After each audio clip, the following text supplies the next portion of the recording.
The Bourbon Vanilla Porter, the Imperial version, is finished fermenting now, so I'm just about to transfer into my keg, but I'm going to do the yeast dump first, and thought I'd show this. This can get quite messy, so let's see how she goes.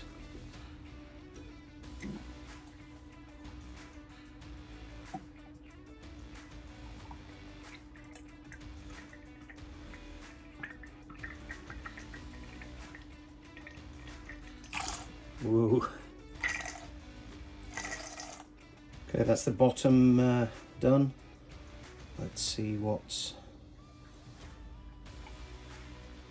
slightly higher. Okay, there we go.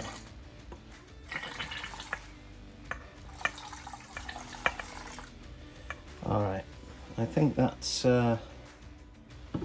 okay. We should have a fairly clear path into the fermenter.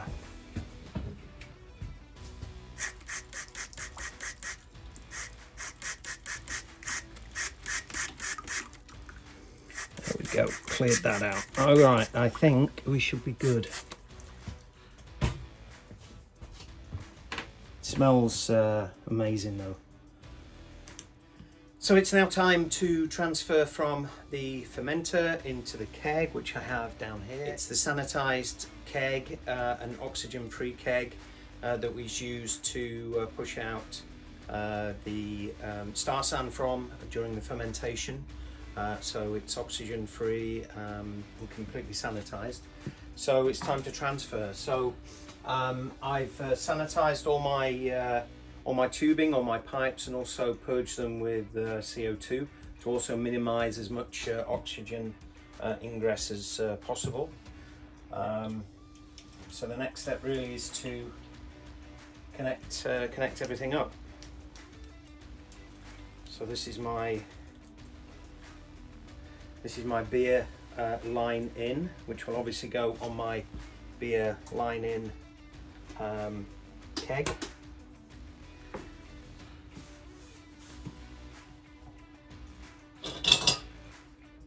Then we need to add my joint here. Give this an extra squirt, just to be sure. Better safe than sorry at this stage, of course.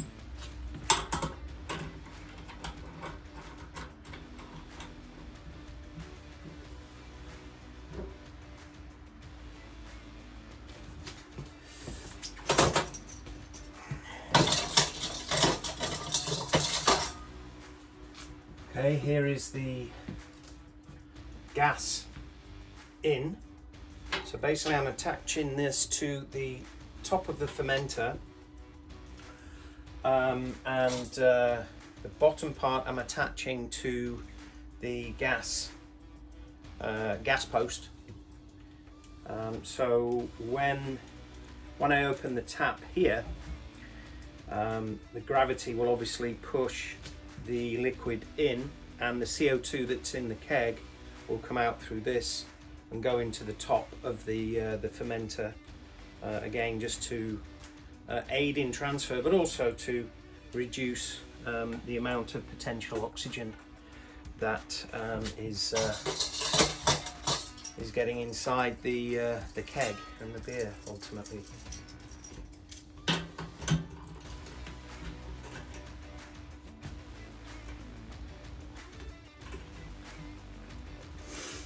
Okay.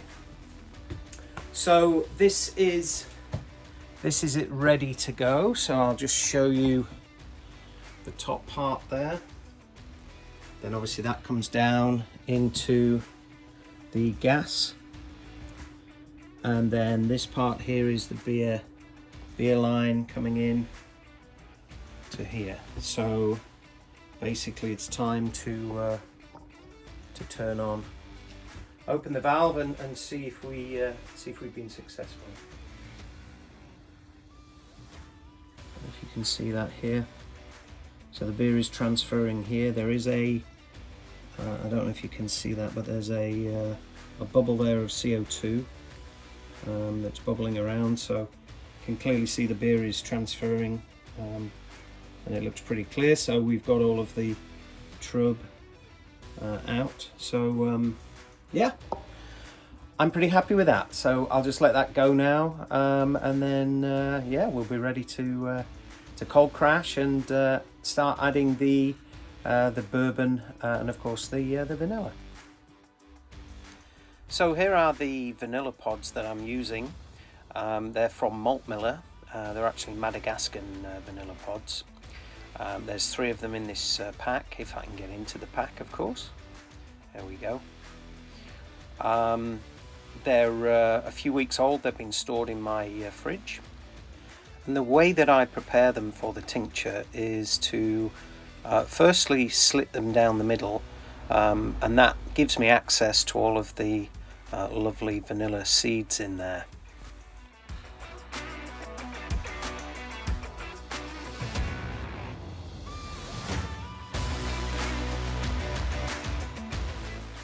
So here we are.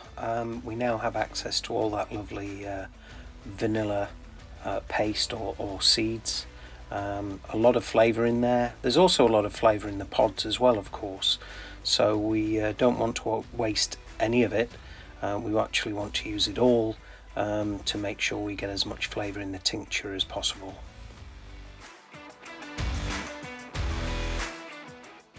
The next step is to cut them in half, and then start to scrape out all of that lovely vanilla bean paste or seeds, and then make sure I get both ends of that, and then chop the pods up themselves into smaller pieces so that we can get a lot more surface area covered with the bourbon.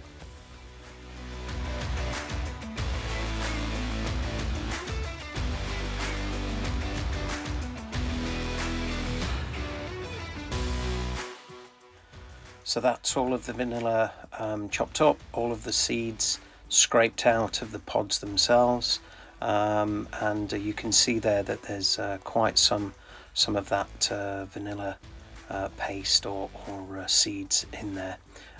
So yeah, should give us some really nice flavour. Now of course it's time for the bourbon. I used 200 ml of bourbon to make sure that I got a good covering of the vanilla pods themselves. This will now be left for 1 to 2 weeks at room temperature, and shaken or agitated on a daily basis. This will then be strained and added directly to the keg. Then I will add more bourbon and vanilla as required until I get the desired balance that I want.